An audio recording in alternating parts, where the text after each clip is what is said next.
Hello, and welcome to World Water Week. With more than half of the world's population living in transboundary basins, good cooperation over water is necessary to achieve development, climate resilience, and peace and stability. However, few basins and even fewer groundwater aquifers have agreed frameworks through which they can coordinate or manage their shared water resources. Today, I'm joined by three experts who will tell us more about the challenges related to transboundary water and what opportunities there are to advance transboundary cooperation. So I'd like to welcome Yogita Mumsen, Manager for Global Water Solutions at the World Bank, James Sauramba, Executive Director of Southern African Development Community Groundwater Management Institute, and Ambassador Tanya Mishkova, Ambassador at Large for Water Diplomacy at the Ministry of Foreign and European Affairs of Slovenia and Deputy Commissioner of Slovenia to the International Savo River Basin. Thank you all so much for being here and part of this conversation. Yogita, I'm going to start with you. The World Bank has recently launched the Global Facility for Transboundary Water Cooperation. Tell us a little bit more about the facility, why it was created, and what it really aims to assist countries in doing more of to achieve cooperative water management. Well, thank you so much, Kanika, and thanks for inviting us and for this conversation. First of all, I'd like to say I would not consider myself an expert in this space, but I'm very lucky to work in an institution where we have a lot of experts and we have a lot of tools to support our clients.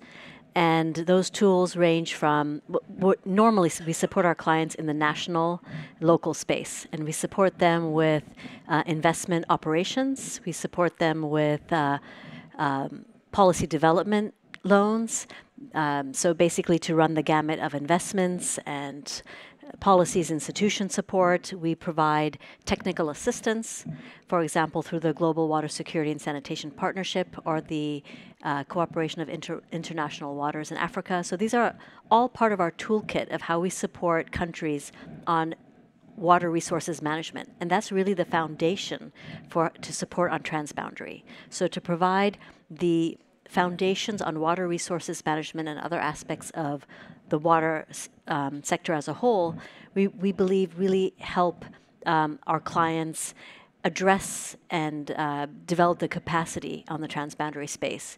At the same time, we recognize there are some gaps, and the gaps include, for example, on the global space of data, knowledge sharing, a platform for convening discussions.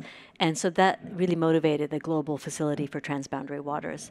And for example, we've already started with some discussions at the River Basin Organization level, which we believe, and what we've heard from the organizations, is very helpful to share knowledge across the globe. So that's part of the reason that we created the facility, and we look forward to working with everyone in this space. So it sounds like you're already having some good positive feedback about the work that you're doing, but it also sounds like you're building on a lot of experience that's out there, but also within the institution itself. But I also hear very much that interest in or that need for these types of platforms, that you're listening and seeing what was needed and creating that space. Thank you so much for that. Tanya, I'm going to come to you. I think here at World Water Week and our theme this year of bridging borders, there's so much to do with partnerships and so much of that need to have stronger partnerships. So as a seasoned water diplomat and the Deputy Commissioner to the Commissioner of Slovenia to the Savo River Basin Commission, I'm keen to hear from you how partnerships have played their role in shaping cooperation in the basin. Well, they were essential. First, in kickstarting the cooperation itself, this was an area in the aftermath of a brutal war, so there was a complete lack of trust and no dialogue, no political dialogue. So we needed an outside facilitator to bring the parties to the table and so that they start talking. Then even when we have cooperative frameworks in place, we still need partners who can bring the cooperation to the next level. Be it, as was mentioned, with policy advice, technical expertise, capacity building, finance. And thirdly, we need partners, we need implementing partners, because often the river basin commissions, they lack the implementation capacity, so they need either non-governmental organizations, institutes, different kind of partners for them to be able to implement the projects on the ground. And actually, the World Bank has been instrumental in case of the Sava River Basin in enabling the very rich cooperation that developed in the last 20 years. Wow, I mean, there's clearly a huge depth of experience that's available from the Sava River Basin Commission and from the basin itself. So I'm curious to hear from you also, from your reflections, from your learnings, from your experiences of having engaged here, what could be done better? It's always a good question, but also, how could other basins benefit from those learnings?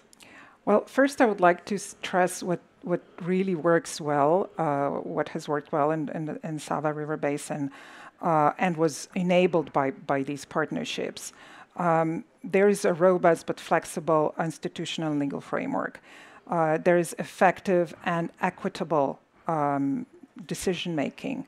We're working on resilience, disaster risk management, climate adaptation, with greater use of technological solutions. There is a transparent exchange of data. There is continuous capacity building, and also the comprehensive scope of cooperation. Sava has the most comprehensive scope of operation among the European river basin organizations, but still we identified gaps that need to be addressed in order to face the emerging challenges such as climate adaptation strategy, a new hydrological study, a groundwater study, and this again will be enabled within the project we're running with the World Bank. And these are actually part of the proactive risk management in order to avoid potential tensions in the future. And last but not least, sustainable finance, which means contributions by the riparians, as well as external funding. Most of what I've mentioned would not be possible without the external funding. Where I see the potential for improvement is two things. One is inclusion. We have a very vibrant youth parliament, but I see more need to engage with the local communities, for them to have a better sense of valuing this transboundary water cooperation, and also the sense of ownership, by the broader society. And I think social media engagement here is very important, and we lack that. And the second challenge is bringing in the other sectors. Partially they're in, but not. I mean, the whole of government approach, I think, is needed more. And in terms of how do we transfer these experiences, there are many avenues, but of course, global facility is definitely one of them. I would like also to mention the matchmaking event we are organizing on the margins of the meeting of the parties of the Water Convention we're hosting in October, and also within the Transboundary Water Cooperation Coalition, or bilateral partnerships and twinnings. Wow, I mean, it sounds like there's a lot that's going well. There's a lot of opportunity as well in terms of improving inclusion and having a little bit more engagement, but also so many learnings. And I think one thing that we take away from many of the sessions that we've seen and many of the discussions we're having this week are about that these are not unique situations. What you're seeing in this basin is likely something that we're seeing elsewhere in the world, and there's many learnings that we have to start sharing and bridging those borders. James, I'd like to come to you. We're a completely different region. Working within the Southern African Development Community, more than 70% of the population is reliant on groundwater, and yet we see transboundary groundwater and aquifers getting significantly less attention than surface waters. So tell us, how has the Southern African Development Community been so successful in galvanizing transboundary cooperation, and what lessons can be garnered to help foster more cooperation in other shared aquifers? Thank you very much, Kanika, for giving me the opportunity. Southern Africa is one of the first regions to have an institution like ourselves, SADC Groundwater Management Institute, in a regional economic community. It is a center of excellence for groundwater development and management to try and equate the importance of surface and groundwater, because you can't manage one without the other. we are glad that we have had in the past 10 years support from the Global Environment Facility and SIWA to build the capacity of an institution like ourselves. And we have a four-pronged approach to ensuring that groundwater is coming to the fore, especially now when the impacts of climate change are intensifying and the dependence on groundwater is also intensifying because surface water is either polluted or is becoming less available due to the impacts of climate change. So firstly, we target the creation of an enabling environment at national and transboundary level through the interventions in the policy, legislative, and the institutional framework. So it creates that enabling implementation environment by looking at all the policies at national level in the countries, in the 16 countries. It also looks at transboundary level in the river basin organizations. It also looks at national level within the countries themselves and at regional level. So we are one of the regions that has got a very impeccable policy framework which talks to what should the countries look at and harmonize across their borders. Because the impacts of climate change don't end at the border. They cross the borders, and then there is need for cooperation. We also have mechanisms for joint knowledge generation and management. So the research across the transboundary aquifers, the river basins, ensures that the countries are cooperating, and in the cooperation, it also fosters some joint action moving forward. So that's something we are also doing in our region, and which obviously tries to ensure that this resource of groundwater is managed conjunctively with surface water. We also have enhanced governance mechanisms through institutional capacity building. So the institutions in our region are in country. We have what we call national focal groups in each one of the countries, which tries to promote groundwater in conjunction with surface water, intervening at government level, touching through the CBOs and such other structures, because groundwater is used at the lowest level, and it's a dispersed resource that actually is consumed at the very lowest level. So you need these structures that intervene at that level. We also have the capacity building of river basin organizations. We have the capacity building even of individuals. We have a very successful young professionals program. We believe that there has to be some succession planning of some kind, where after this generation, the next generation continues to intensify interventions that actually mainstream groundwater into the operations or the discourses of water resources and food security. We also have joint planning and development of infrastructure. I mean, infrastructure to protect the resource. So those are monitoring networks and the harvesting of the data, and then utilizing the data to develop information, and that is also used to make decisions. So the infrastructure for monitoring, we also have infrastructure to access the resource and make use of the water to support community livelihoods. So that's our four-pronged approach to ensuring that groundwater is actually fitting as well as surface water in the water security as well as the food security discourse.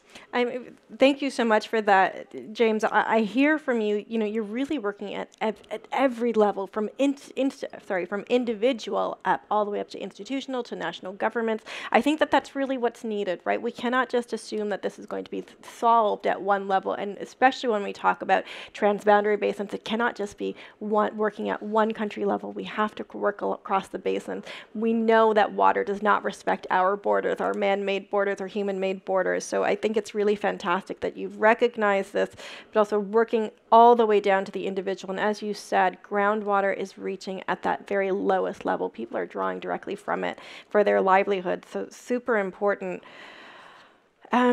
Yogita, as somebody who, as the World Bank, who's really, you're bringing together these different voices, you're listening, as you said earlier. I'm keen to hear how you've listened today, and if there's anything that Tanya or James have said that you'd really like to build upon. Yeah, I think one word that comes to mind listening to Tanya and James and your summary of the various points made is communication. And communication at all levels, communication in terms of consultation, communication in terms of at the decision-making level, communication in terms of knowledge.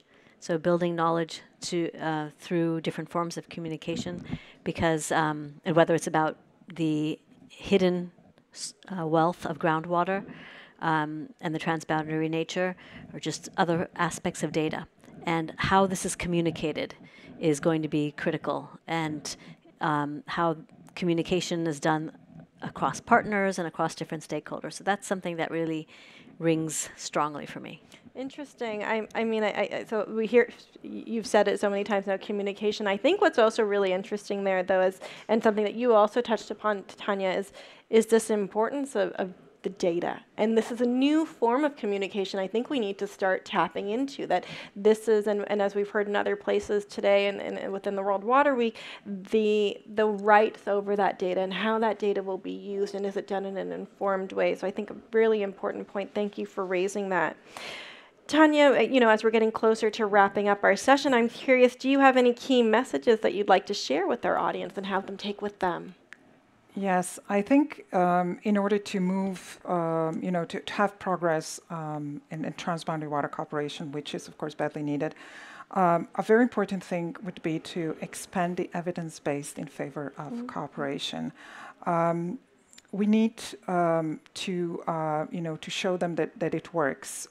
They need to hear about success stories. They need to have cost-benefit analysis.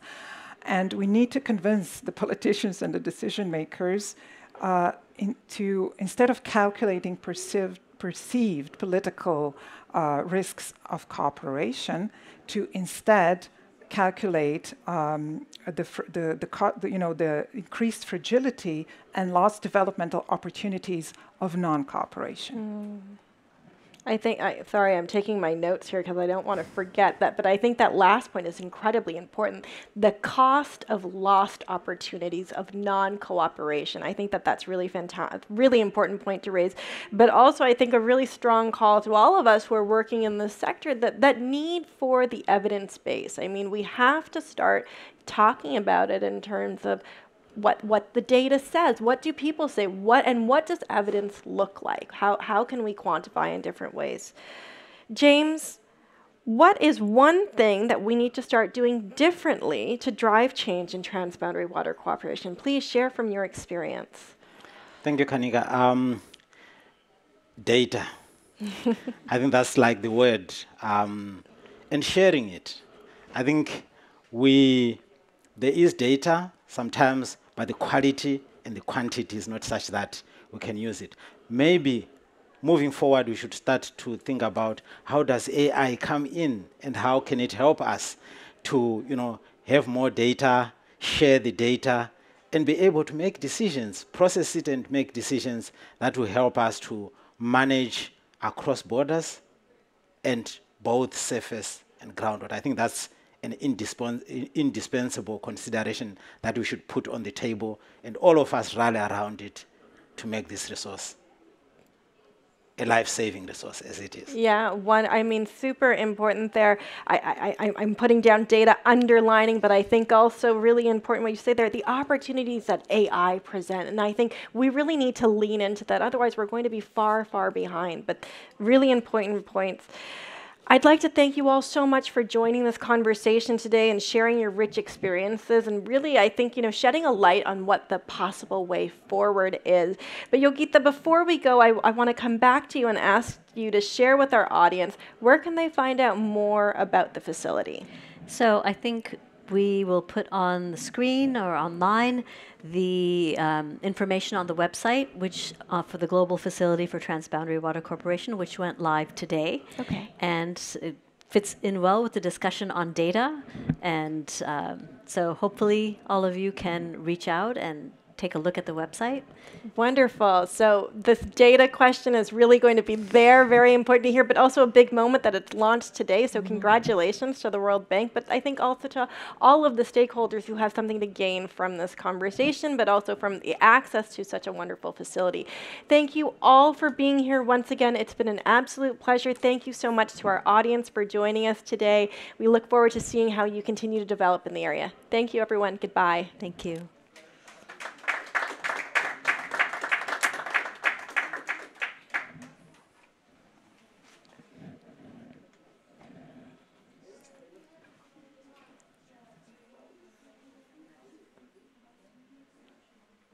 Okay, thank you so